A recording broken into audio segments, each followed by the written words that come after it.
What do you need for your theaters to keep operating? Well, it's important to note that the movie theater industry had a record-breaking year in 2019. We were strong before this pandemic. We'll be very strong coming out of this pandemic in 2021.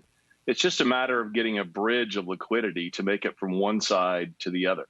So what we've been asking Congress for is either a loan program or a grant program that can help particularly our small and mid-sized members, but all theater owners have the liquidity they need to get through the crunch.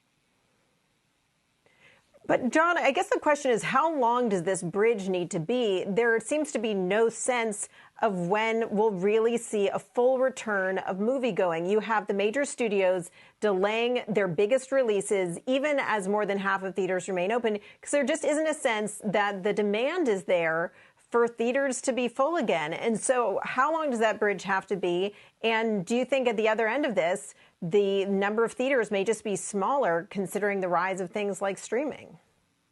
So we're coming back into business now, right? And there will be a ramp up over the next 4 months. We're open in 48 states across the country, and some or all parts of those states. We're really hoping that Governor Cuomo will allow us to open soon in New York. We can do so very carefully with our cinema safe protocols that ensure a safe moviegoing experience. And as we get all those states open, we believe we'll have more movies to play the rest of this year. No doubt the business will not be the same in the last part of 2020 as it was in 2019. But if we get the states open, we have the movies come back, we'll ramp up over the course of the end of this year and then return to the strong business we had before in 2021. Hey, John, how do you think the president's diagnosis impacts consumer sentiment around going back to anything, Broadway, a movie, a live concert? And is there a limit to which you think consumers are willing to subject themselves to get into a room? Are we all willing to wait 15 minutes for a swab test result before we go in to see a movie? Yeah, so I'll take your second question first. We've surveyed our moviegoers extensively over the last couple of months, and there's a large group of them that are ready to come back to the movies now with the right safety precautions, as long as we have good movies in the marketplace.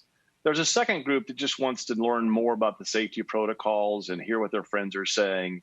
And there's a third and smaller group that just wants to wait it out until there's a vaccine, right? So what we're trying to do is entice those first two groups to understand that indeed we have the safety protocols in place and they can come back out to the movies. As for the president's diagnosis, watch the stock market fluctuations. I guess the stock market's saying it's not a big deal, seems to be a mild case. The right protocols are in place to govern the country. So I don't think it's going to have much of an impact on people's attitudes about going to the movies or going to restaurants. What's going to have an impact is whether or not they believe that the protocols are in place to keep them safe. John, can you clarify what the financial issue is here? Is this really about landlords demanding rent? Well, we had a record-breaking year in 2019, $42 billion globally. We were rolling right along until mid-March when the pandemic struck, and then we literally had to shut down everywhere in the world and all across the United States. And so when you shut down, you don't eliminate all your costs, right? You still have leases, you still have mortgage payments if you own your properties, you still have to keep your utilities going, you want your projectors to work when you come back up. And then there are substantial costs in ramping back up, certainly retraining the staff, bringing people back, getting ready with the safety protocols. But is most of it leases? A large part of it is leases, that's correct. So I guess I wonder, does it take Congress to fix that? Is it an issue of forgiveness where the leaseholders don't want to cut the movie theaters a break? What is it?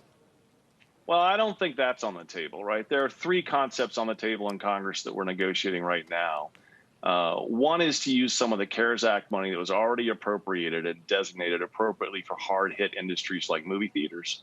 Another one is a piece of legislation called the Restart Act, sponsored in the Senate. And then a last is an expansion of the very popular PPP program, the so-called Payment Protection Plan, to make it more usable for companies like movie theaters and other hard-hit industries. And we believe that if a deal is struck, one of those three elements is going to be in there, right? And that would mean liquidity for companies to get through the harder times to make it back out at the other end. Shepard Smith here. Thanks for watching CNBC on YouTube.